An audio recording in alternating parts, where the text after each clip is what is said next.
चलिए हम नया चैप्टर आज स्टार्ट करते हैं, गैसेस स्टेट की बात करते हैं। नो डाउट गैसेस स्टेट में हम बात करते हैं there is absence of force of attractions, बहुत सारी बात करेंगे हम, वन बाय वन चलेंगे। सबसे पहले हम बात करते हैं कि कोई भी फेज है, जैसे फेजेस हमारे पास जनरली सॉलिड, लिक्विड या गैस आता है, ठीक है। आजकल हम प्लाज्मा भी बात कर रहे हैं, ठीक है। तो अभी डिफरेंट है, बट हम जो मेन जो स्टडी करते हैं वो करते हैं सॉलिड, लिक्विड या गैस के बारे में बात करते हैं, ठीक है। अब आप देखिए यहाँ पर हमारे पास यदि फोर्सेस की बात करें, बिकॉज जितने भी कोई भी फेज हैं वो किस चीज़ पे डिपेंड करते हैं। मैं ये बोलता हूँ कि ये सॉलिड है, मैं ये बोलता हूँ ये लिक्विड है, या मैं ये बोलता हूँ ये गैस है। जिसे मान लीजिए मेरे पास एक एग्जाम्पल है, मान लीजिए मेरे पास H2O है, ये आइस भी बोलते हैं। इस H2O को यदि मैं बात करूं तो मैं वाटर भी बोलता हूं। इस H2O को मैं बात करूं तो मैं यहां पर बात करता हूं वाटर वेपर की भी बात करता हूं, ठीक है। मान लीजिए मैं इनका फेज के बारे में बात करूं कि व्हाट इज द फेजेस, तो आप बोलोगे सर ये तो सॉलिड है, ठीक है। ये आप बात करोगे दिस इज लिक्विड, ये आप बात करोगे दिस इज गैस, ठीक है। अब आप बोलोगे कि sir what is the chemical formula, H2O, what is the chemical formula, H2O, what is the chemical formula, H2O। तो यानी इन तीनों का केमिकल फॉर्मूला तो सेम है। यदि मैं केमिकल फॉर्मूला सेम बात करूं तो आप बोलोगे स्ट्रक्चर ऑफ वाटर, तो हमने केमिकल बॉन्डिंग में पढ़ा हुआ है, this is the structure of water, this is the band shape है। यदि आप शेप की बात करो तो बैंड शेप है। हमने ये पढ़ा हुआ है कि water is the polar molecule, because dipole moment of water is non zero, तो इसका डायपोल मोमेंट क्या होता है, नॉन जीरो। अब आप देखो ये इंफॉर्मेशन इसके लिए भी, ये इंफॉर्मेशन इसके लिए भी, ये इंफॉर्मेशन इसके लिए भी है। तो अब आप देखेंगे कि यदि यहाँ पर फिजिकल स्टेट चेंज हुई है तो नॉट ओनली यहाँ पर कोवेलेंट बॉन्ड था, यहाँ पर कोवेलेंट बॉन्ड है, but there is a certain force of attraction which is responsible for changing the physical state. यानी इस फिजिकल स्टेट को चेंज करने के लिए कोई ना कोई फोर्स ऑफ अट्रैक्शन रिस्पांसिबल है। तो अब आप देखिए इस चीज को देखें तो आप बोलोगे टाइप ऑफ फोर्सेस में हमारे पास दो टाइप के होते हैं, एक होता है इंटरमॉलिक्यूलर और एक होता है इंट्रामॉलिक्यूलर।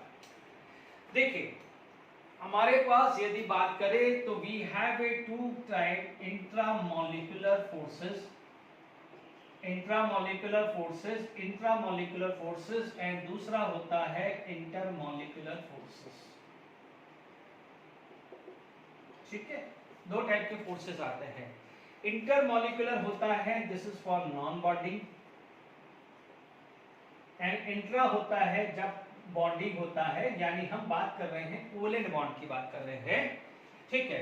अब आप देखिए यहाँ पर OH है, यानी यहाँ पर जो केमिकल बॉन्ड है वो इन तीनों में सेम है, यानी intramolecular forces in all this came are same. इसका मतलब जब भी बॉन्डिंग होती है तो उसका जो केमिकल फॉर्मूला होता है वो कोई भी फिजिकल स्टेट पे हो वो सेम ही रहेगा। बात समझ में आ गई आपको? तो अब आप देखिए वन बाय वन यहाँ पर हम बात करते हैं, ठीक है। यानी ये वाटर का केस मैंने लिया है तो आपके दिमाग में क्लियर हो गया है वाटर का। चलिए यदि मैं बात करूं तो मैं बात करता हूं, जैसे पहला फोर्स आ गया है मेरे पास, पहला आ गया है इंट्रामॉलिक्यूलर फोर्सेस, इंट्रामॉलिक्यूलर फोर्सेस, ठीक है। तो मैं यहां पर बात करूंगा दिस इज फॉर बॉन्डिंग, यानी ये कब आएगा जब बॉन्डिंग की बात हो। तो अब आप बोलोगे इंट्रामॉलिक्यूलर फोर्स में क्या है, यहां पर आएगा forces present with in molecules, with in molecules के अंदर प्रेजेंट होता है, उसे क्या बोलते हैं, इंट्रामॉलिक्यूलर फोर्सेस, ठीक है। अब आप देखो नंबर ऑफ बॉन्ड या नंबर ऑफ केमिकल बॉन्ड की बात करें या केमिकल फॉर्मूला सेम आएगा। नंबर ऑफ केमिकल बॉन्ड की बात करें या बात करें इज सेम, यानी आप बोलोगे इसका फॉर्मूला क्या है, सेम ही रहने वाला है। Number of chemical bond is same in all cases, ठीक है, ऑल केसेस आया। इसका मतलब यदि आप एग्जांपल देखेंगे, एग्जांपल अभी हमने पढ़ा था वाटर की, तो वाटर का केस हमने पढ़ा था, let it be this is H2O, ठीक है, this is for like solid यानी ice, H2O, this is the formula for the liquid यानी वाटर, ठीक है। HOH, यहाँ पर आप बात करें गैस, तो ये भी वाटर ही हुआ है कि नहीं हुआ, वाटर वेपर। तो आप बोलोगे केमिकल फॉर्मूला तीनों में सेम है, forces present with in the molecule, यानी ये है, तो यहाँ पर number of chemical bond is same, या आप बोलोगे केमिकल फॉर्मूला इज सेम। तो यानी जो भी ये बॉन्ड बने हैं तो सेम है, तो केमिकल फॉर्मूला सबका H2O होगा। अब आप देखिए, इसके बाद हमारे पास दूसरा बात करते हैं, वो आता है इंटर। सेकेंड जो आता है that is inter and it is applicable for non bonding, ठीक है। सेकेंड फोर्स ऑफ अट्रैक्शन आता है, उसे बोलते हैं intermolecular force of attraction, intermolecular force of attraction, और ये क्या हो जाता है नॉन बॉन्डिंग के लिए, this is for non bonding. अब आप देखिएगा यहां पर हो जाएगा, आप बोलोगे यहां पर आएगा, देखिए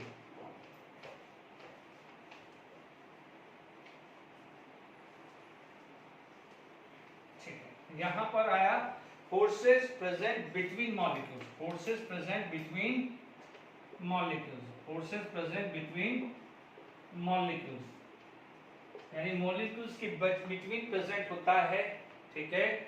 यहां पर क्या जाएगा, physical state are different depend on strength of force, depend upon strength of force, यानी जितना स्ट्रॉन्गर फोर्स होगा तो सॉलिड होगा, और मीडियम होगा तो लिक्विड, एब्सेंस होगा तो क्या होगा, गैस होगा। क्लियर हुआ? यानी मान लीजिए यदि मैं यहां पर बात करूं तो सॉलिड, लिक्विड और गैस, यदि मैं फोर्स इंटरमॉलिक्यूलर फोर्सेस की बात करूं तो दिस इज द ऑर्डर, यानी आइस है इसका मतलब उसके अंदर फोर्स ऑफ अट्रैक्शन ज्यादा है। हमने पढ़ा था hydrogen bonding topic, hydrogen bonding topic पढ़ा था, तो this is the case of one water molecule. मान लीजिए एक वाटर मॉलिक्यूल, एक रेफरेंस ले लेते हैं, आप देखेंगे दिस इज केस वाटर, ठीक है, यहां पर हमारे पास वाटर का केस आया था, and this is the case of water, ठीक है, और एक और केस ये आया था, ठीक है। तो यानी वन वाटर मॉलिक्यूल्स के सराउंडिंग फोर वाटर मॉलिक्यूल्स थे, वन वाटर मॉलिक्यूल्स के सराउंडिंग फोर वाटर मॉलिक्यूल्स थे due to the hydrogen bonding. इसी वजह से क्या होता है, water can show the abnormal behaviour, ठीक है, ये क्लियर याद आ रहा है। एब्नॉर्मल बिहेवियर का मतलब क्या होता है, टिल 4 डिग्री सेल्सियस यानी 277 kelvin density of water increases, फिर उसके बाद क्या जाएगा, डेंसिटी ऑफ वाटर डिक्रीजेस होता है, ठीक है। और एब्नॉर्मल भी इसलिए बोला जाता है कि जनरली हम क्या मानते हैं कि density of A solid is greater than density of liquid, ठीक है, इसीलिए हम क्या करते हैं, वाटर के अंदर कुछ सॉलिड डालते हैं तो वो नीचे सेटल डाउन हो जाता है, but in the case of ice is float on the water, ice is float on the water, इसका मतलब क्या है, density of ice is less than water. हमने पढ़ा था कि volume of ice is very high as compare to the volume of water due to the H bonding, और ये दिख रहा है, ये दिख रहा है, इज इट क्लियर। और वाटर यहाँ पर आइस का जो शेप आता है वो केज टाइप होता है, केज टाइप, ठीक है, गुफा, केज टाइप ऑफ स्ट्रक्चर बनता है, इज इट क्लियर। तो यहाँ पर इंटरमॉलिक्यूलर फोर्सेस या इंट्रामॉलिक्यूलर, इंट्रा में क्या है, विद इन द मॉलिक्यूल्स, यानी एक तरह से बात कर लीजिए, बॉन्डिंग की बात हो रही है। कोवेलेंट बॉन्ड कितने हैं, तो आप बोलोगे सॉलिड बोलूं, लिक्विड बोलूं, गैस बोलूं, सब में केमिकल फॉर्मूला तो सेम ही आने वाला है, number of chemical bond same ही आने वाला है। बट यदि मैं इंटरमॉलिक्यूलर की बात करूं, force present between the molecule, तो यहाँ पर physical state are different depend upon strength. आप देखेंगे यहाँ पर यदि वाटर के बीच में स्ट्रॉन्गर है तो आइस बन जाएगा, और थोड़ा सा बिल्कुल एब्सेंस है तो और ये सारे के सारे अलग अलग हो जाएंगे, all the water molecules are independent with each other, तो वो बन जाएगा गैस, और उन दोनों के बीच की सिचुएशन आएगी तो क्या बनेगा, लिक्विड बनेगा। इसीलिए हम लोग जानते हैं कि वाटर क्या होता है, अर्थ क्रस्ट पे होता है, और अर्थ क्रस्ट पे क्या है, rate of evaporation of A water is very less, क्योंकि अदरवाइज क्या है, water is a volatile in nature, थोड़ा बॉल है, यदि हाइड्रोजन बॉन्डिंग नहीं होती तो वाटर सारा का सारा इवोपरेटेड हो जाता है, इसीलिए rate of evaporation of A water is less, ठीक है। बट अभी क्या है, समर सीजन ज्यादा होगा तो रेट ऑफ इवोपरेशन फास्ट हो जाता है, ठीक है। क्यों? क्योंकि क्या हुआ, हीट क्या करेगी, ये बॉन्ड को तोड़ देगी, हीट क्या करेगी, ये बॉन्ड को तोड़ देगी। जब ये बॉन्ड टूट जाएगा तो ऑल मॉलिक्यूल्स आर इंडिपेंडेंट, तो this is going to be convert into gases phase. Is it clear? यदि क्या हुआ, टेम्परेचर मॉडरेट रहेगा तो ये फोर्स ऑफ अट्रैक्शन जो है वो इतना इजीली टूटेगा नहीं, इसलिए वाटर का इवोपरेशन क्या होता है, थोड़ा सा स्लो होता है, ठीक है। अभी हम लोगों ने यहाँ पर जो बात करी है इंटरमॉलिक्यूलर फोर्सेस की, अब आप देखिए, अब हम आगे जो बात करने वाले हैं, डेफिनेटली अभी मैंने गैसेस के बारे में कुछ भी बात नहीं करी है।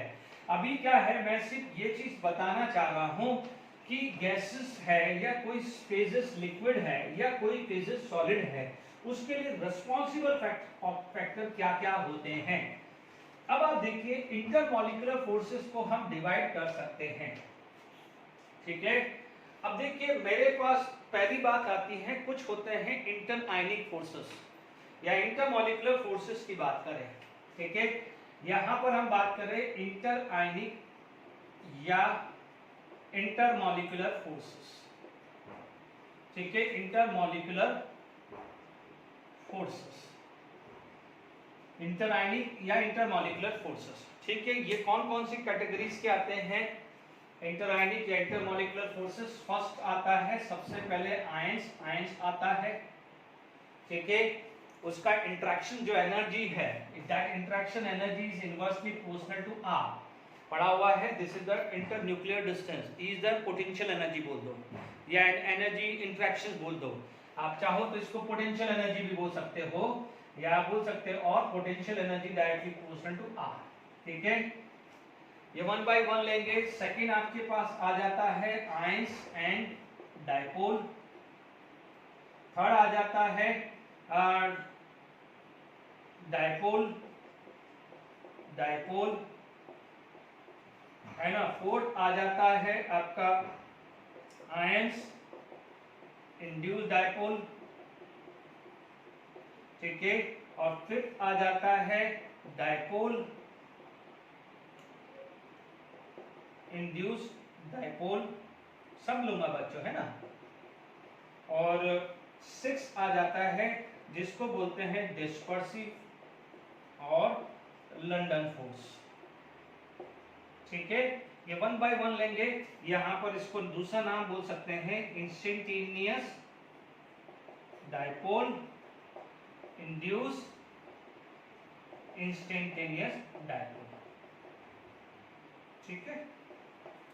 अब ध्यान से समझ लेना जो मैं लिखवा रहा हूं, आप देखेंगे ये जो है रेड वाले 1 2 3, इन तीनों को वंडरवाल फोर्स ऑफ अट्रैक्शन भी बोलते हैं, ठीक है। तो ध्यान दीजिएगा, this is known as van der Waals force of attraction. कौन से? Dipole dipole, dipole induced dipole, dispersive, बाकी को वंडरवाल नहीं बोलते हैं।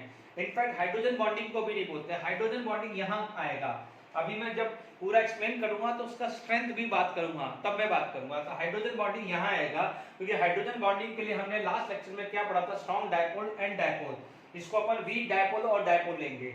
यहाँ पर जो एनर्जी है, this is inversely proportional to r square r cube, है ना, और आर फोर, ध्यान दीजिएगा आर फोर, ठीक है। यहाँ पर डाइपोल डाइपोल में क्या है, स्टेशनरी होगा तो ये आएगा, स्टेशनरी होगा तो ये आएगा, और रोटेटिंग होगा तो एनर्जी जो आएगी इट इज आर की पावर 6 हो जाएगी, ठीक है। ये खास कर ध्यान रखना है, स्पेसिफाई नहीं किया है तो फिर आप ये लेके चलिएगा, यदि कोई रोटेटिंग स्पेसिफाई नहीं करेगा तो डिफॉल्ट आप स्टेशनरी ही लेके चलेंगे। ये क्वेश्चंस पूछे गए हैं, इसलिए यहाँ पर आप बात करेंगे तो energy is directly proportional to r की power 6 and here energy is r की पावर 6 आएगा। तो यानी ये चीज आप ये टेबल जरा जरूर ध्यान रखिएगा, ये रिलेशन पे क्वेश्चंस आ जाता है। This is the interaction energy and this is the bond length या इंटर न्यूक्लियर डिस्टेंस बात कर सकते हैं, या रेडियल डिस्टेंस, जो भी आप बात करें। ध्यान रखना है, ऑर्डर क्लियर है, ये तो पता ही है आपको, आप समझ लीजिए, ट्रिक बता रहा हूँ। 1 2 3 4 है ना, यहाँ 5 और 6 आना चाहिए था, ये दोनों में 6 6 आता है, ठीक है।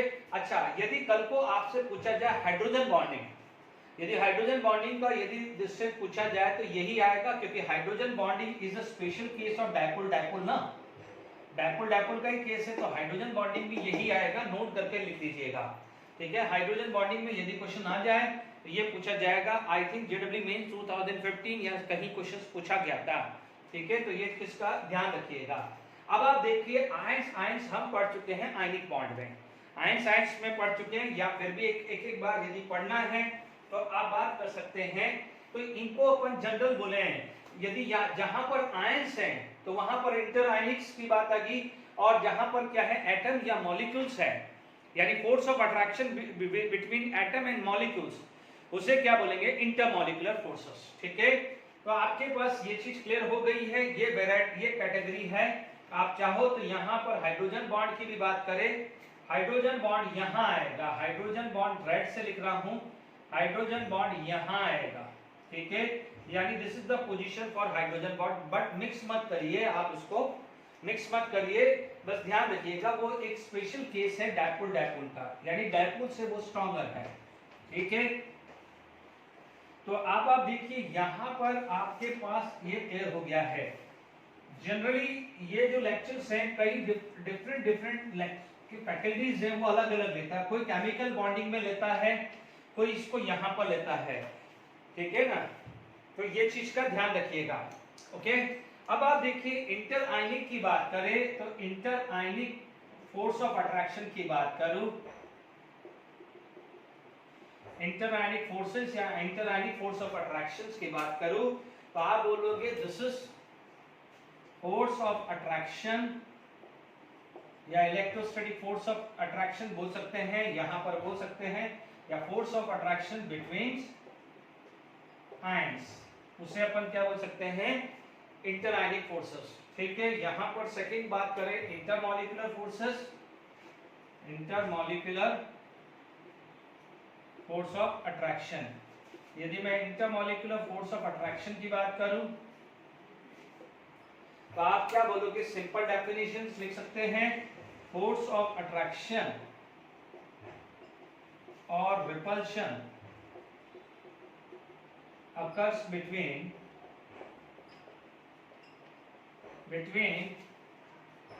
substitute particles, substitute particles। अब ये particles क्या क्या हो सकते हैं, these may be atoms और molecules, बट ध्यान दीजिएगा इसको इंटरआयनिक नहीं बोलेंगे, गलती मत कर दीजिएगा, ठीक है।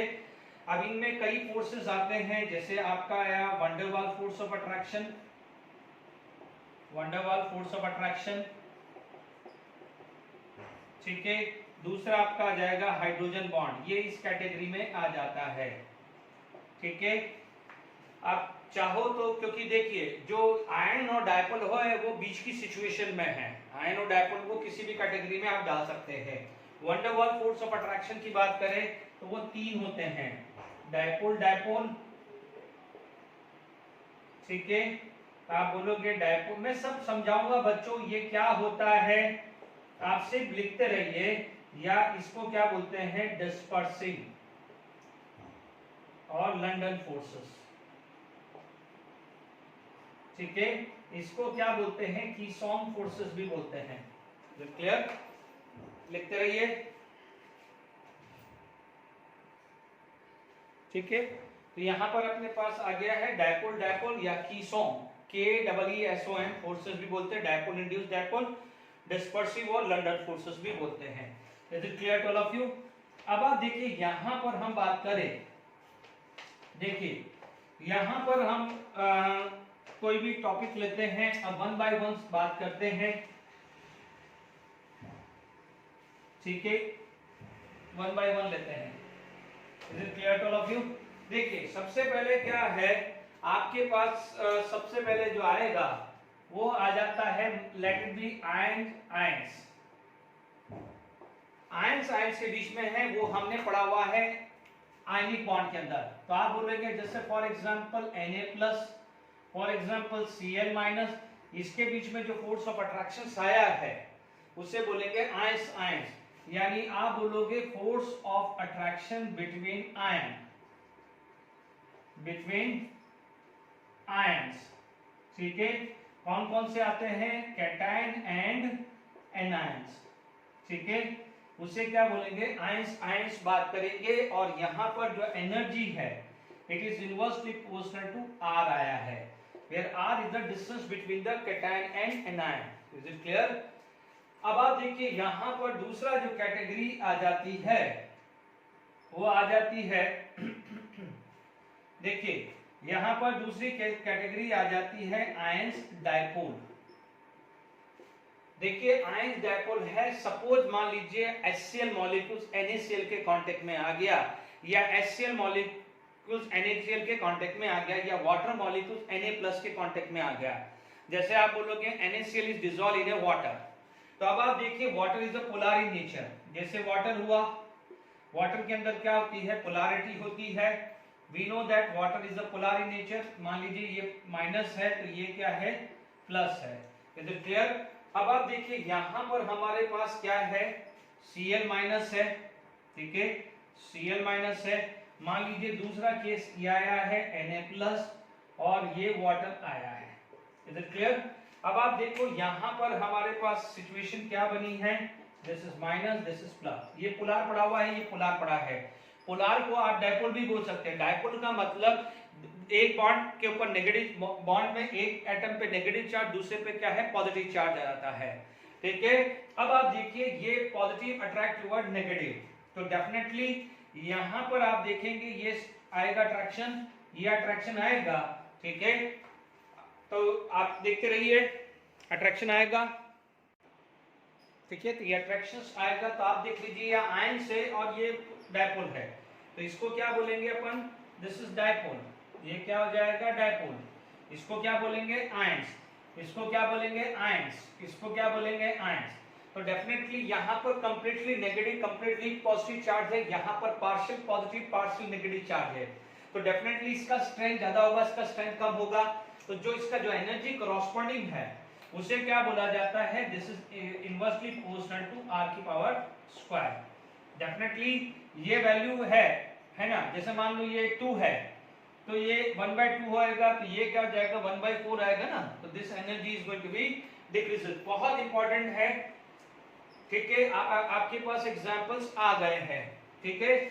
ये जनरली कब देखेंगे, ये तो आयनिक बॉन्ड में दिखेगा। जैसे मान लीजिए कोई भी ionic compound are highly soluble in water या सॉल्युबल इन अल्कोहल, ठीक है, तो वहां पर ये देखने के लिए मिलेंगे। तो जैसे मैंने आपको एग्जांपल दे दिया कि NaCl is dissolve in A water, ठीक है, तो वहां पर ये एक एप्लीकेशन आ जाएगी, ठीक है।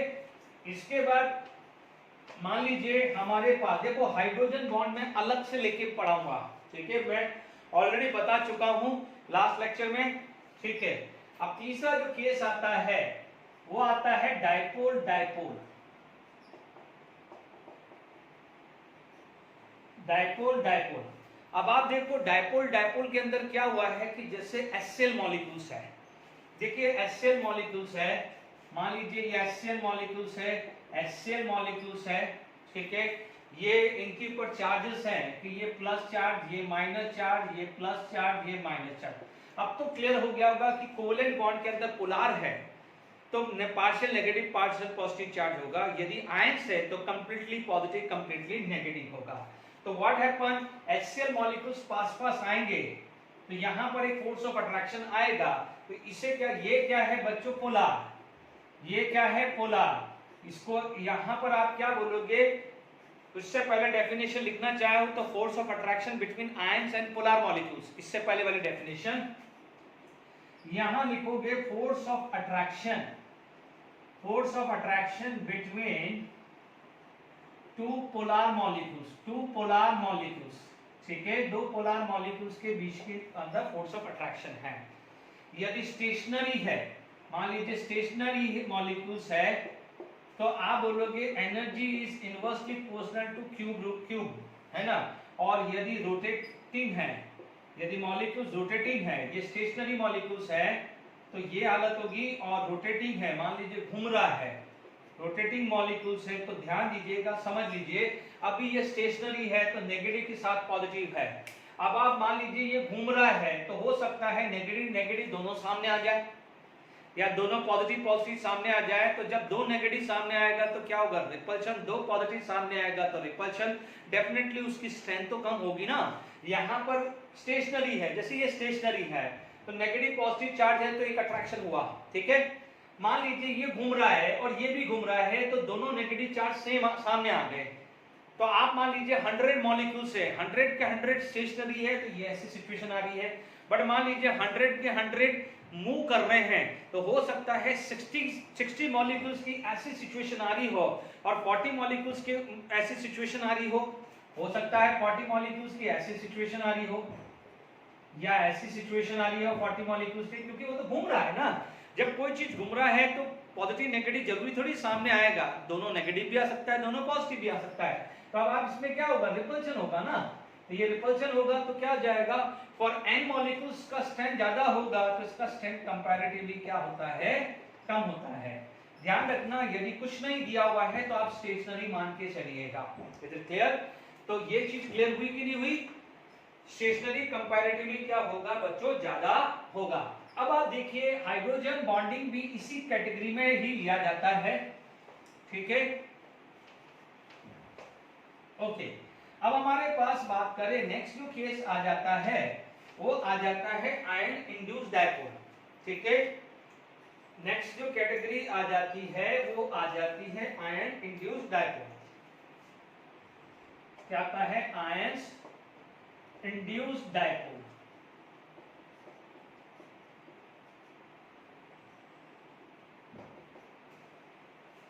देखिए यहां पर आपके पास क्या है, समझिएगा इस चीज को, force of attraction between ions and non polar molecules, ठीक है। जैसे कोई भी आयन ले लिया, मान लीजिए Na+ है, NaCl को मान लीजिए किसी भी नॉन पोलर सॉल्वेंट में मैंने डिसॉल्व कर दिया, कोई भी सॉल्वेंट ले लो, है ना। अब मान लीजिए ये Na+ है, लेट इट बी, ये हाइड्रोजन के कांटेक्ट में आ गया। अब मान लीजिए जैसे Cl- है, हाइड्रोजन के कांटेक्ट में आ गया।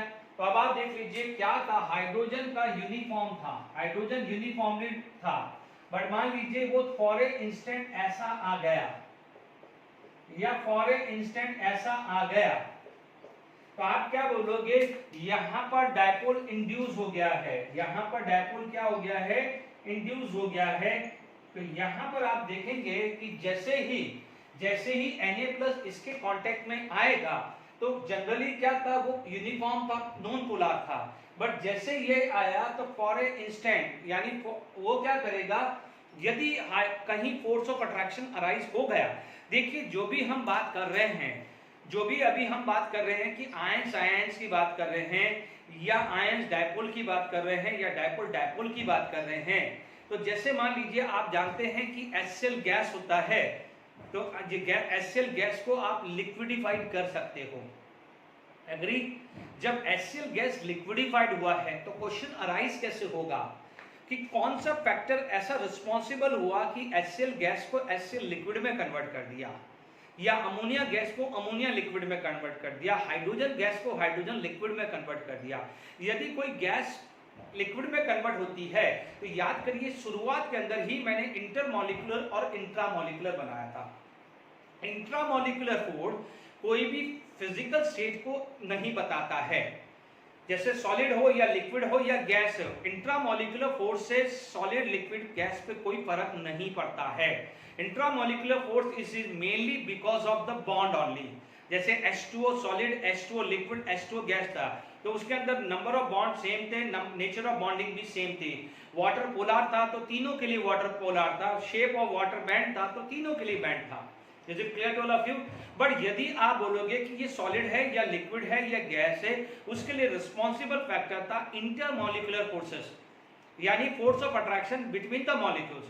तो यानी यहां पर आप देखेंगे कि यहां पर कोई हाइड्रोजन गैस Na+ की तरफ अट्रैक्ट हो गए, मान लीजिए ये अट्रैक्ट हो गए, ये अट्रैक्ट हो गए, ठीक है, ये तो सब एक्सपेरिमेंटली देखना पड़ेगा ना, अपन तो बोले अब ये अट्रैक्ट हुई है तो आप बोलोगे ये माइनस है तो यहाँ पर क्या क्रिएट हुआ होगा, प्लस। यदि ये प्लस हुआ होगा, यदि ये प्लस हुआ होगा तो जो जहां पर यूनिफॉर्मली इलेक्ट्रॉन डिस्ट्रीब्यूटेड थे तो मान लीजिए यहाँ पर कम हुए हैं तो कंपनसेट करने के लिए यहाँ इंक्रीज हो जाएंगे, या यहाँ इंक्रीज हुए तो यहाँ कंपनसेट करने के लिए क्या हो जाएगा, डिक्रीज हो जाएगा। तो यहाँ पर मान लीजिए प्लस हुआ तो ये क्या बन जाएगा, माइनस, और यदि ये माइनस बना है तो ये क्या बन जाएगा, प्लस, ठीक है। अब मान लीजिए ये फोर्स हटा दिया, ये अलग कर दिया, ये अलग कर दिया, तो आप देखेंगे ये अलग हो गया, मान लीजिए ये अलग हो गया तो इसकी ओरिजिनल फॉर्म तो क्या थी, नॉन पोलैरिटी थी, नॉन पोलैरिटी थी। तो अब आप देखिए कि यहां पर पोलैरिटी आई है but it is not permanent. पहले वाले में HCl में क्या था, परमानेंट डायपोल था, HCl में क्या था, परमानेंट डायपोल था, but it is temporary dipole. तो इसका नाम बोला जाता है नॉन परमानेंट डायपोल। इसको आप क्या बोल सकते हो, इंड्यूस डायपोल, यानी डायपोल डाला है बट टेम्परेरी, या इसको अपन क्या बोल सकते हैं, नॉन परमानेंट डायपोल। क्या बोलेंगे, नॉन परमानेंट डायपोल। और ये तो आयंस है ही है। तो ये जो फोर्स ऑफ अट्रैक्शन है, आयंस है नॉन पोलर मॉलिक्यूल्स, यानी आयन जैसे ही नॉन पोलर मॉलिक्यूल्स के कांटेक्ट में आएंगे and if there is a certain force of attraction arises, तो आप बोलोगे कि आयंस ने क्या करा है, इंड्यूस डायपोल किया है। अब आप बोलोगे कि बच्चों एक चीज आप बोलोगे कि सर कैसे पॉसिबल, मेरा क्वेश्चन तो ये है, मैं आपको एक एग्जांपल देता हूं, ढंग से समझना। मान लीजिए आपने देखा होगा कि आपकी क्लास में 2 टॉपर हैं। जब 2 टॉपर पढ़ाई करते हैं तो एक अच्छी सी पढ़ाई करते हैं, यदि वो एक फ्रेंड्स ग्रुप में पढ़ रहे हैं तो डेफिनेटली दोनों का रिजल्ट बहुत अच्छा आएगा। दूसरा केस होता है, एक टॉपर होता है और एक थोड़ा सा लोअर डाउन होगा, वो भी आपस में पढ़ाई करते हैं क्योंकि दोनों बच्चे पढ़ने वाले हैं तो दोनों का रिजल्ट आएगा, बट उतना नहीं आएगा जो पहले वाले केस में, क्योंकि दोनों ही टॉपर थे। थर्ड केस में क्या हुआ है कि मान लीजिए एक टॉपर है बट उसका बचपन का दोस्त है, बट बड़ा होने के बाद पता चल रहा है कि वो पढ़ता ही नहीं है, बट दोस्त तो दोस्त है, क्योंकि दोस्त क्या है, दोस्त के पास जाएगा ही जाएगा। बट मान लीजिए रिजल्ट आ गया, आप दोनों का रिजल्ट आ गया कि भाई मान लीजिए कि पास हो गया, जो पढ़ने वाला बच्चा वो पास हो गया, तो आप क्या बोलोगे, यार जो टॉपर था, ये जो टॉपर था और जो पढ़ने वाला नहीं था, ये टॉपर था जो पढ़ने वाला नहीं था, बट दोनों के दोनों पास हो गए, तो ये तो नेचुरली था कि यार ये तो टॉपर है तो ये तो पास होगा, बट ये भी पास हो गया, तो क्या बोलेंगे कि इसने इसको हेल्प की पढ़ाने में, इसने इसको हेल्प की पढ़ाने में, तभी वो पास हुआ होगा कि नहीं होगा। Is it clear? यदि आप ये सोचते हैं कि सर ये तो न्यूट्रल ही न्यूट्रल रहेगा, ये तो नॉन पोलर है, तो डेफिनेटली यहां पर कोई फोर्स ऑफ अट्रैक्शन नहीं आना चाहिए, क्योंकि फोर्स ऑफ अट्रैक्शन अराइज होगा कहां, जब एक पॉजिटिव होगा तो दूसरा क्या होगा, नेगेटिव। पॉजिटिव और न्यूट्रल या नेगेटिव और न्यूट्रल के अंदर तो फोर्स ऑफ अट्रैक्शन आ ही नहीं सकता, ठीक है। तो जब यहां पर हम बात करें तो आप क्या बोलोगे, यदि फोर्स ऑफ अट्रैक्शन अराइज हुआ कहां, या तो फोर्स ऑफ अट्रैक्शन अराइज होगा कहां, एक होगा पॉजिटिव तो सामने क्या हो जाएगा, नेगेटिव, या नेगेटिव होगा तो पॉजिटिव होगा। पॉजिटिव और न्यूट्रल, नेगेटिव और न्यूट्रल, इनमें तो फोर्स ऑफ अट्रैक्शन आ ही नहीं सकता है। फोर्स ऑफ अट्रैक्शन तो सिर्फ यही केस में आएगा, भले वो नेचुरली हो या जैसे ये इसी में आएगा, इनमें नहीं आएगा। तो जो आप ये सोचते हो कि ये प्लस है और ये न्यूट्रल रह जाए, या ये माइनस है या न्यूट्रल आ जाए, तो फोर्स ऑफ अट्रैक्शन अराइज होगा ही नहीं। बट मान लीजिए एक्सपेरिमेंटली आपको किसी तरह का फोर्स ऑफ अट्रैक्शन दिख गया, तो आप क्या बोलोगे कि क्या हुआ होगा कि इसने टेम्परेरीली यहां पर पोलैरिटी इंड्यूस की होगी, तो इसे क्या बोलेंगे, ions induced dipole, ions induced dipole. Is it clear to all of you? अब देखिए यहां पर एनर्जी जो आएगी, यह एनर्जी जो आएगी इट इज r की पावर 4 आएगी। क्या आएगी, r की पावर 4। देखो यहाँ एनर्जी ऑफ इंटरेक्शन भी बोल सकते हैं या पोटेंशियल एनर्जी भी बोल सकते हैं, कंफ्यूज मत होइएगा, ठीक है। ये भी क्लियर हो गया, आयंस और इंड्यूस्ड डायपोल क्लियर हो गया है। अब जो फिफ्थ केस आता है वो इसी से ही थोड़ा सा आगे ले लीजिए, ये आएगा 5th नंबर का, वो आएगा डायपोल इंड्यूस्ड डायपोल। क्या आएगा? Dipole induced dipole. यानी यहां पर फर्क क्या आ गया? मान लीजिए यहां पर हम बात करें 5th नंबर का, क्या आ जाएगा? Dipole induced dipole. ठीक है, फर्क क्या हो जाएगा कि यहां पर आयंस था, इधर क्या था? आयंस था, तो यहां आयंस की जगह क्या हो जाएगा? Polar and non polar molecules. ठीक है, कुछ ज्यादा नहीं है, हम इसका एक्सप्लेनेशन कर चुके हैं। देखिए ये सेम ही सिचुएशन आ गई है। आप देखेंगे कि जैसे मान लीजिए यहां HCl है या HCl ऐसे है, दोनों कैसे भी हो सकता है ना। तो यदि ये पॉजिटिव पार्ट है तो ऐसा होगा, मोस्टली तो ये होता है बच्चों, ये होता है, बट फिर भी कई बार ऐसा है तो चांसेस कम होते हैं इस टाइप के फॉर्मेशन में, क्योंकि यहाँ पर हाइड्रोजन इंड्यूस नहीं कर सकता है। तो इससे बेटर यही है, इससे बेटर यही है कि हम इसको लिखें ही नहीं, तो क्या कंफ्यूजन आए ही नहीं, क्रिएट ही ना हो। तो आप क्या कर दीजिए, यहाँ प्लस यहाँ माइनस कर दीजिए, ये HCl कर दीजिए माइनस एंड प्लस। तो वहां पर पहले आयन था, यहाँ पर डायपोल था, ये क्या हो जाएगा? परमानेंट डायपोल है। दिस इज परमानेंट डायपोल, ये क्या है? Permanent dipole. ठीक है, अब आप देखिए यहां पर ये आपके पास आ गया है। ठीक है, अब ये चीज ध्यान रखना है कि जो नॉन पोलर और पोलर है, ठीक है, अभी हम वन बाय वन बात करते रहेंगे। ठीक है, तो ये आपके पास आ गया फोर्स ऑफ अट्रैक्शन। तो ध्यान दीजिएगा, अपने पास पोलर है तो डायपोल डायपोल। ठीक है, अभी मैं पहले काम करता हूं, इसमें यदि डायपोल इंड्यूस डायपोल में आया तो यहां पर जो वैल्यू आएगी वो आएगी 6 आएगी। क्या आएगी? 6 आएगी। ये वैल्यू ये पूछे जाएंगे, ध्यान रखना है।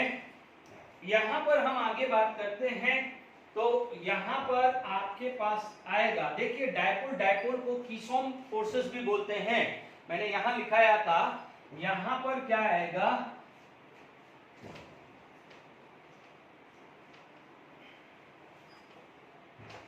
देखिए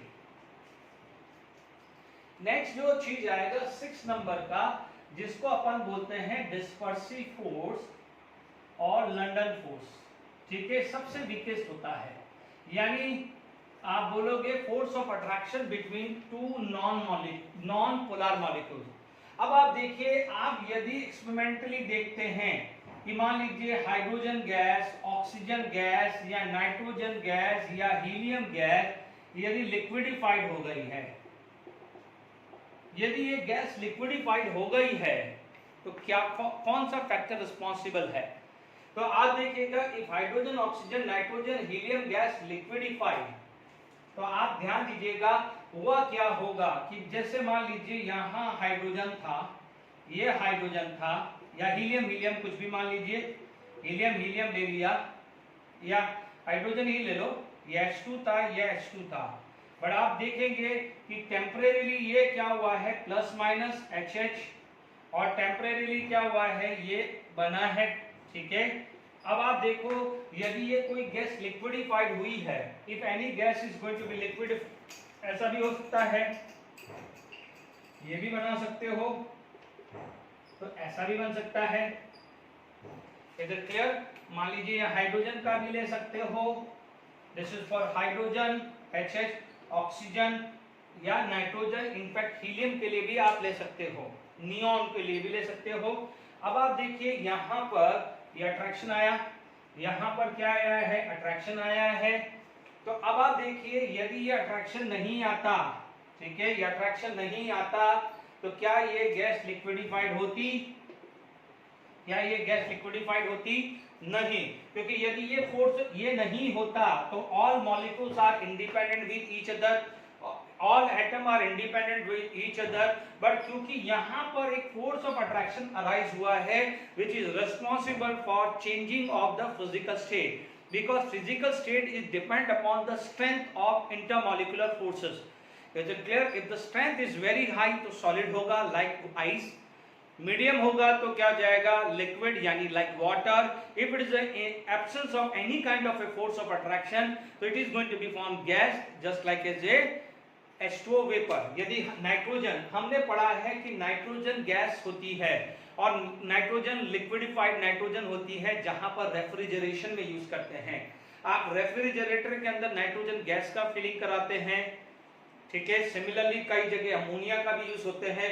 नाइट्रोजन गैस का कई बार नाइट्रोजन गैस है यदि या अमोनिया गैस है एज ए रेफ्रिजरेंट यूज कर रहे हैं तो वो इनको लिक्विड फॉर्म में कन्वर्ट करके ही सिलेंडर में भरते हैं, ये गलती मत करिएगा। Is it clear? तो यहाँ पर आप ध्यान दिया कि यदि कोई भी गैस लिक्विडिफाइड हुई है तो आप क्या सोचोगे कि फॉर ए इंस्टेंट यहाँ पर पोलैरिटी क्रिएट हुई है और उसने यहाँ पर पोलैरिटी इंड्यूस करी है। Is it clear?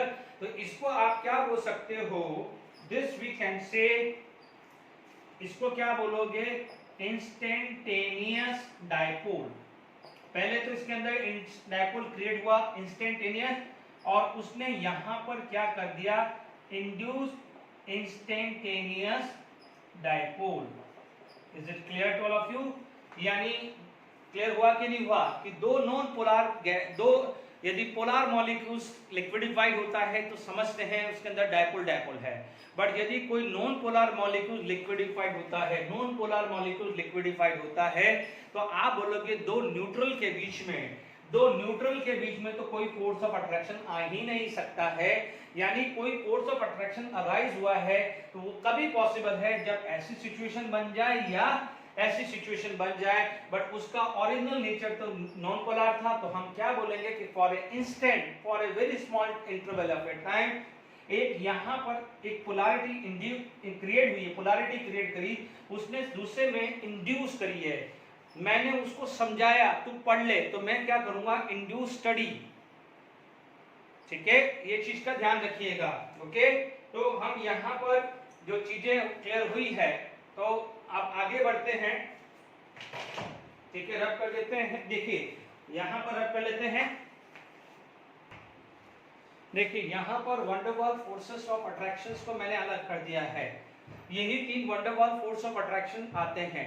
यानी अब आप देखो यहाँ पर कितने सारे, कोई भी एग्जांपल ले लीजिए, जैसे HCl के बीच में आ गया, मान लीजिए कोई भी आ गया है, मान लीजिए जैसे ये है, इसको क्या बोलते हैं, एस्टर है। ठीक है, आप देखेंगे मान लीजिए यहाँ पर कोई भी मॉलिक्यूल्स आ सकता है, जैसे ईथर आ गया। तो अब आप देखिए ये सब क्या है, पोलर है, ये सब क्या है, पोलर है। तो इनके मॉलिक्यूल्स के बीच में फोर्स ऑफ अट्रैक्शन आता है तो उसे क्या बोलते हैं, डायपोल।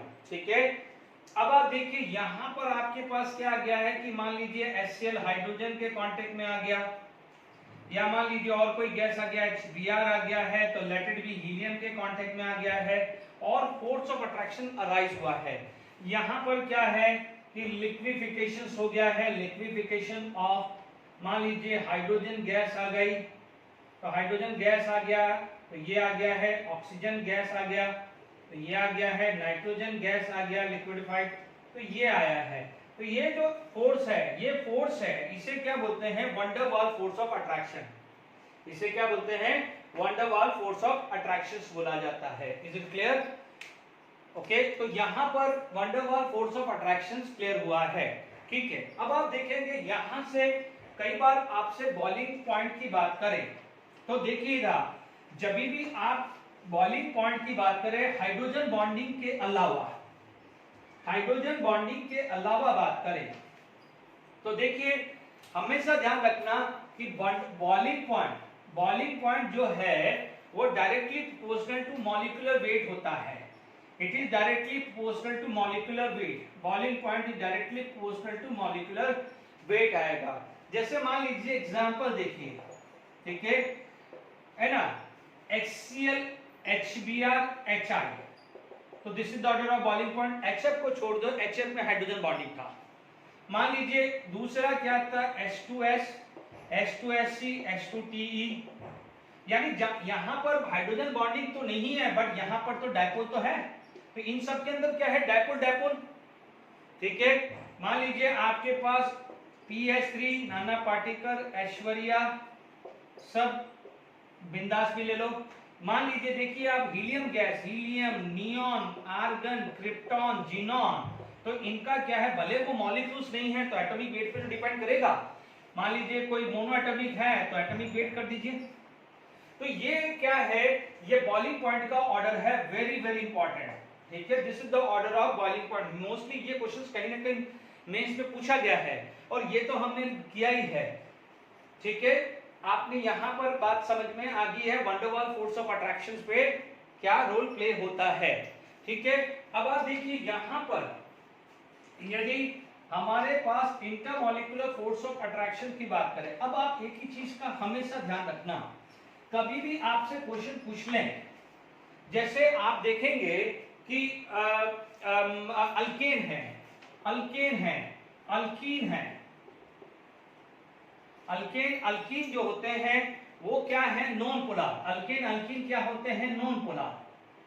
ठीक है, अब आप देखिए जैसे अल्कोहल हुआ, अल्कोहल हुआ, कार्बोक्सिलिक एसिड हुआ,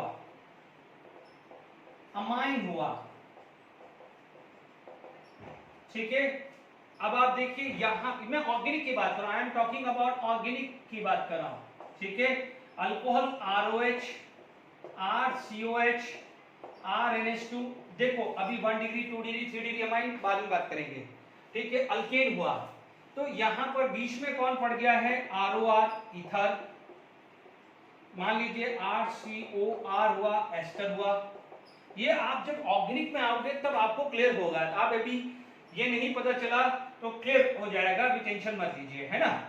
या फिर आपके पास कोई भी और ले सकते हैं, ROR, RCOR हुआ या RCOCl हुआ है, इसे आप बोलते हैं एसिड क्लोराइड। ये सब आप ऑर्गेनिक में आने वाले टाइम में पढ़ने वाले हैं। आपसे पूछा जाए कि इनके अंदर फोर्स ऑफ अट्रैक्शन क्या है, तो ध्यान दीजिए नॉन पोलर है तो आप इसको बोल दीजिएगा डिस्पर्सिव। क्या बोलोगे, डिस्पर्सिव और लंडन फोर्स। इसके अंदर डिस्पर्सिव और लंडन फोर्स बोल देना। जहां जो भी नॉन पोलर है उनके अंदर डिस्पर्सिव और नॉन फोर्सेस है। यहाँ OH OH NH बॉन्ड है तो आप इनको बोलेंगे हाइड्रोजन बॉन्डिंग है।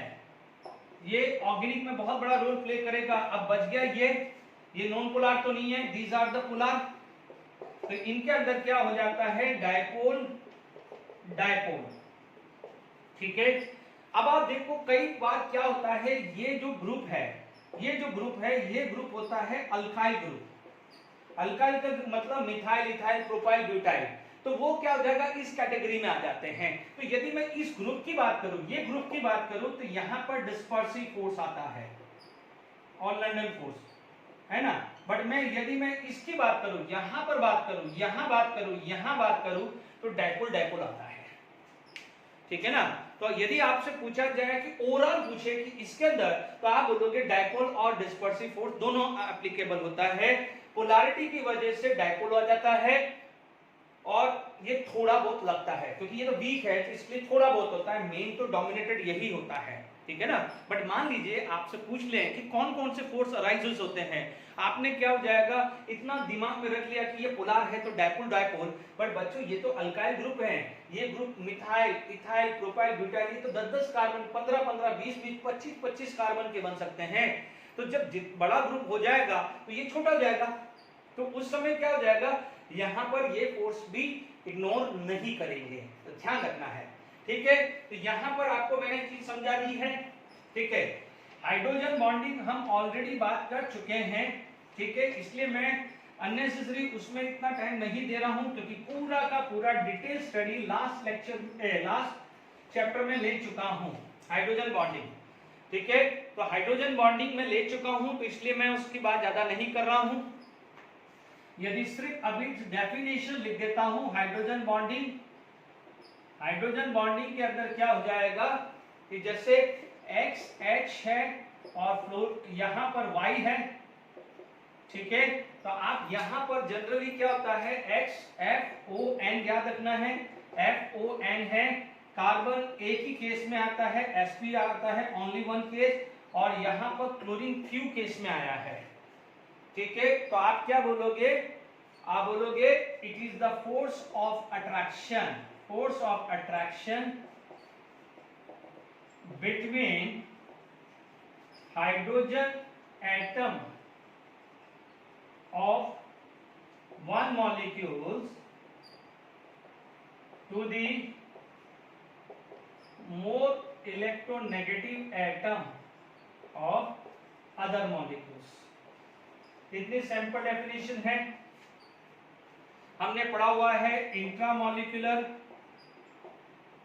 और intramolecular, with in the inter and intra, ये इंटरमोलिकुलर और इंट्रामोलिकुलर बहुत डिटेल में पूरा लेक्चर लिया हुआ है, इसलिए मैं शॉर्ट में बता रहा हूं। यहाँ पर देखना है तो वापस से आप उस लेक्चर में चले जाइए। ठीक है, जैसे यहाँ पर आ गया है HF, मान लीजिए वाटर वाटर, ठीक है, अमोनिया, ये क्या थे? इंटरमोलिकुलर। या मान लीजिए आपके पास ये OH, ओ नाइट्रोफिनॉल, ये क्या था? Para nitrophenol. ठीक है, इनमें क्या था? इंटरमोलिकुलर हाइड्रोजन बॉन्डिंग, है ना। इंट्रा का केस क्या पढ़ा था? ये पढ़ लिया। ठीक है, ये ओ नाइट्रोफिनॉल। दूसरा आपने पढ़ा था ये Cl, ये क्या हो जाएगा? ओ क्लोरोफिनॉल।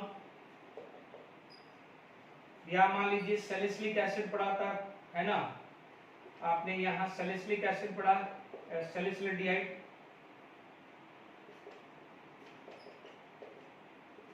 और तो सैलिसिलिडिहाइड, ठीक है, क्लोरल हाइड्रेट पढ़े थे। ठीक है, तो ये कुछ मैंने रिवाइज करवा दिया है। Is it clear to all of you? अब देखिए यहाँ पर हमारे पास तो हाइड्रोजन बॉन्डिंग मैंने क्या है, वापस से मैं बोल रहा हूँ, मैंने पूरा सेकेंड लास्ट लेक्चर है लास्ट केमिकल बॉन्डिंग का, जिसको देखना है तो प्लीज वो वहां पर देख सकता है, मैं पूरा डिटेल में समझा चुका हूँ। HF OH NH बॉन्ड देखना है। ठीक है, अब देखिए, क्योंकि ये एक्चुअली केमिकल बॉन्डिंग का पार्ट है। अब आप देखिए, यदि ओवरऑल स्ट्रेंथ की बात करूं, strength of inter ionic intermolecular forces, ठीक है, तो सबसे स्ट्रॉन्गर कौन सा है? आयंस। आयंस इन जनरल बता रहा हूं, ion, dipole, hydrogen bonding, dipole dipole. ठीक है, इसके बाद आ जाता है आयंस इंड्यूस डाइपोल, समझ में आया होगा। इस यहां पर क्या हो जाएगा? Dipole induced dipole. एंड यहां पर आएगा डिस्पर्सिव फोर्स और लंडन फोर्सेस। ठीक है, ये जो है एनर्जी जो है वो हमने पढ़ा हुआ है 1/r and 1/r 1/r square 1/r cube 1/r cube 1/r की पावर 4 1/r की पावर 6 1/r की पावर 6, ये दोनों एक जैसे हैं बट थोड़ा ये स्ट्रॉन्गर पार्ट आता है। ठीक है, अब आज के जो टॉपिक के अंदर जो प्रीवियस ईयर के कोई क्वेश्चंस बने हुए हैं वो देख लेते हैं। चलिए देखिए, अभी तक जो मैंने अभी तक पढ़ाया है उस पर बेस आपके पास जेडब्ल्यू मेन 2020 के 2 क्वेश्चंस हैं, बहुत सारे क्वेश्चंस हैं बट अभी 2 क्वेश्चन डिस्कस कर रहा हूँ। देखिए, the relative strength of inter ionic या इंटरमोलिकुलर फोर्सेस हमने पढ़ा हुआ है। सबसे स्ट्रॉन्गर क्या है? देखिए अपने पास 3 है, ion ion, ion dipole and dipole dipole. 1/r 1/r square 1/r cube. ठीक है, बिल्कुल सिंपल है, डायरेक्टली है, ज्यादा सोचे बिना हम डायरेक्ट देखिए क्वेश्चन जो भी है आज के लेक्चर में डायरेक्ट ही आ रहा है। The predominantly intermolecular forces in ethyl acid and liquid. अभी मैंने क्या बताया था, इथाइल एसिडेट। देखिए पहली स्टेज पे आप बोलोगे कि इथाइल एसिडेट का आपको फॉर्मूला नहीं क्लियर होगा, क्योंकि अभी तक आपने ऑर्गेनिक स्टार्ट ही नहीं करी है। बट क्योंकि देखिए कोई भी एग्जाम्स होता है वो 12th स्टैंडर्ड की बात होता है, तो पहला पॉइंट क्लियर हो जाना चाहिए कि कोई भी ऑर्गेनिक का नाम फर्स्ट टाइम समझते हो, बट बार बार जब उस चीज़ को रिपीट करते हो तो एट द एंड जब 12th खत्म होने वाली होती है तब उसका नाम याद हो जाता है। तो इथाइल एसीटेट क्या होता है, ये स्ट्रक्चर होता है इथाइल एसीटेट, ठीक है, यानी एस्टर होता है।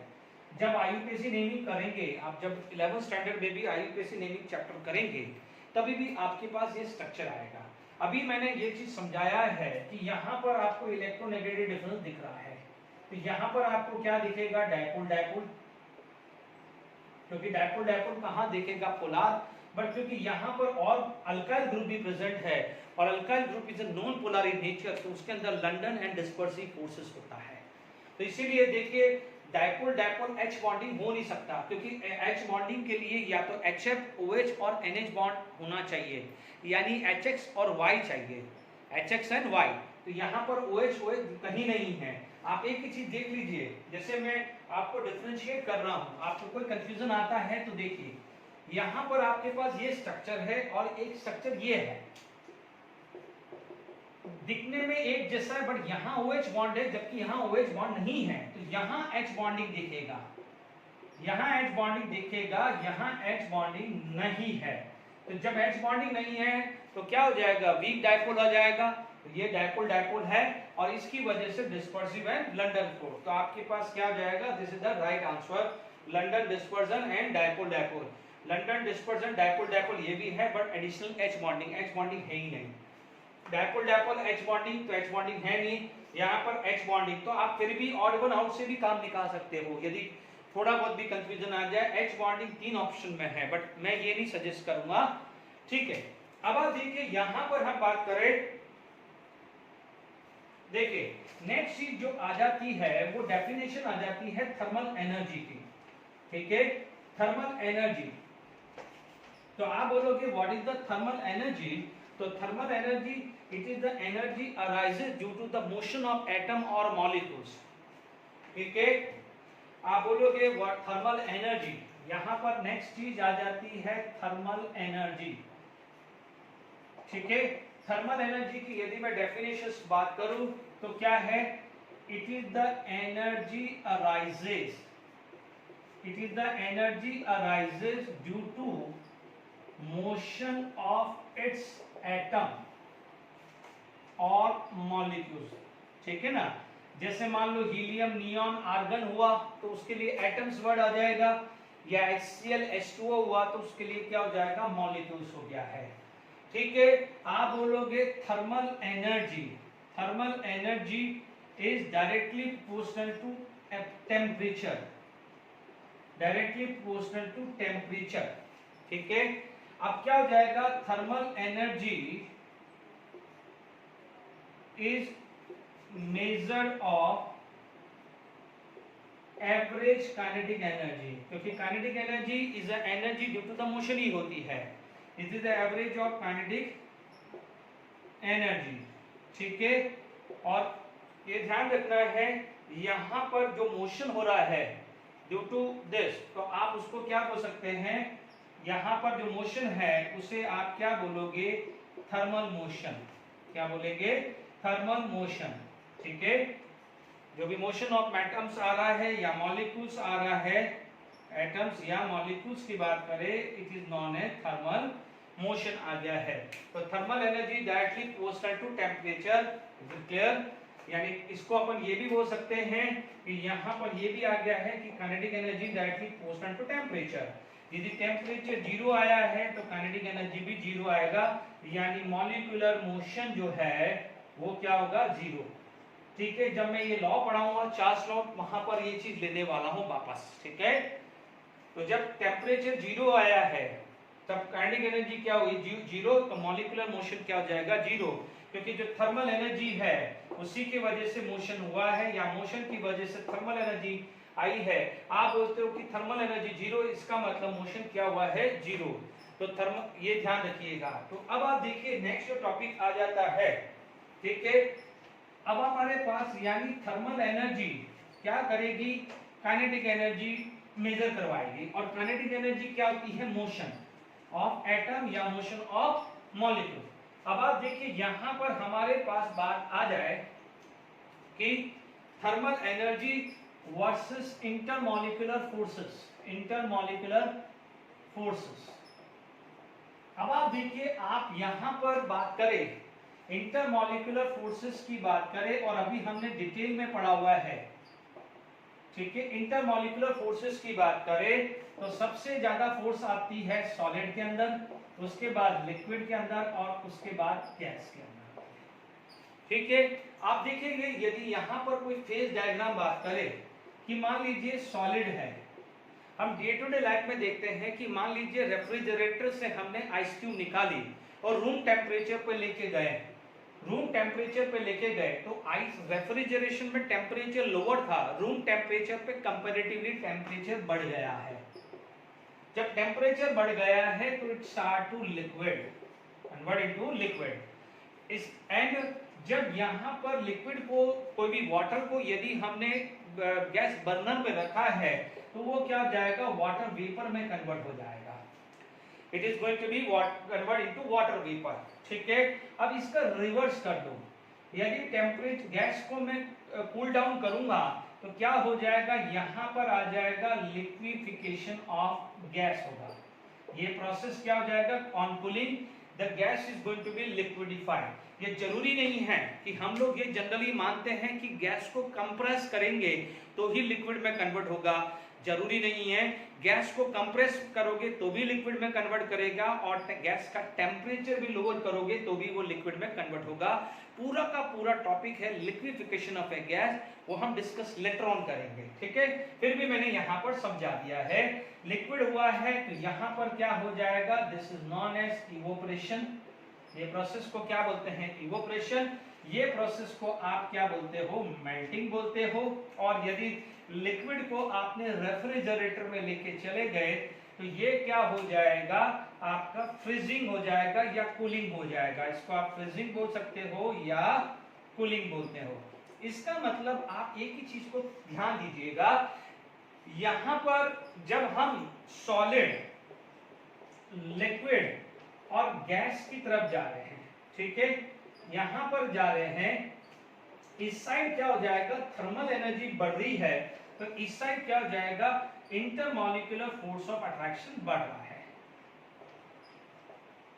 क्योंकि गैस का मॉलिक्यूलर मोशन ज्यादा होगा ना, तो जैसे हम इधर की तरफ जाएंगे तो काइनेटिक एनर्जी बढ़ेगी, थर्मल एनर्जी बढ़ेगी, और इधर की तरफ आएंगे तो इंटरमॉलिक्यूलर फोर्स ऑफ अट्रैक्शन बढ़ेगा। इसका मतलब जैसे जैसे आप टेम्परेचर बढ़ाओगे तो थर्मल एनर्जी बढ़ेगी, थर्मल एनर्जी बढ़ेगी, इसका मतलब intermolecular force of attraction weak हुआ, इसलिए सॉलिड से लिक्विड में कन्वर्ट हुआ। जब आपने टेम्परेचर बढ़ाया, थर्मल एनर्जी बढ़ी, intermolecular force of attraction weak हुआ, इसलिए लिक्विड से गैस हुई। Is it clear?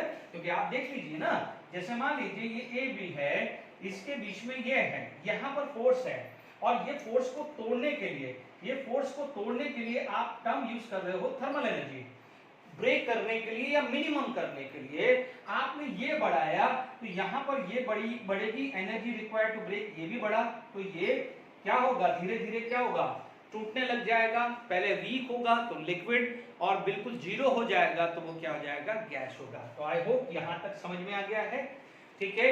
आप इसी, जब आप अपनी एनसीईआरटी टेक्स्ट बुक है, जो मैंने पूरा समझाया है कि एनसीईआरटी बुक से आप intermolecular forces, but NCERT book में 3 ही दिए हुए हैं, लंडन फोर्स दिया हुआ है, dispersive force, dipole dipole and dipole induced dipole, and thermal energy topic and thermal energy versus intermolecular force. ये कर लीजिएगा।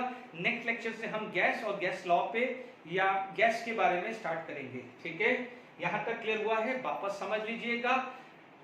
डायपोल डायपोल यानी पोलार पोलार के बीच में, पोलार नॉन पोलार यानी डायपोल इंड्यूस्ड डायपोल, और दो नॉन पोलार के बीच में होता है लंडन डिस्पर्सिव, जिसको instantaneous dipole and instantaneous dipole. ये जो सारे इंटरमॉलिक्यूलर फोर्स ऑफ अट्रैक्शन हमने प्रैक्टिकली मेजर किए हैं, प्रैक्टिकली मेजर किए हैं तो ही डेफिनेशन हुई है। जैसे मान लीजिए इन जनरल यदि हमारे दिमाग में थॉट्स आए कि हाइड्रोजन इज नॉन पोलर, तो उसके अंदर तो किसी भी तरह का फोर्स ऑफ अट्रैक्शन अराइज होना ही नहीं चाहिए। But hydrogen gas, oxygen gas, nitrogen gas liquidified होती है, तो इसका मतलब there is a certain force of attraction between the molecules arises which is responsible to convert into the liquid gas into liquid, यानी this force is known as intermolecular forces. Is it clear? तो अब non bonding force और bonding force भी समझा, मैंने अच्छे से detail में समझाया, एनसीईआरटी में बहुत कॉम्पैक्ट करके पढ़ाया गया है। और आप खुद समझ लीजिए कि मैंने आयंस आयन भी समझाया आज के लेक्चर में, आयन डाइपोल भी समझाया है, और वही जेडब्ल्यू मेंस में भी आया है। तो कोई भी जो टॉपिक मैंने आज एडिशनल लिए हैं other than your NCERT book, तो आप समझ लीजिएगा वो आपके जेडब्ल्यू मेंस में क्वेश्चंस आते हैं तो ही मैंने लिया है। Okay, till then enjoy, thank you very much.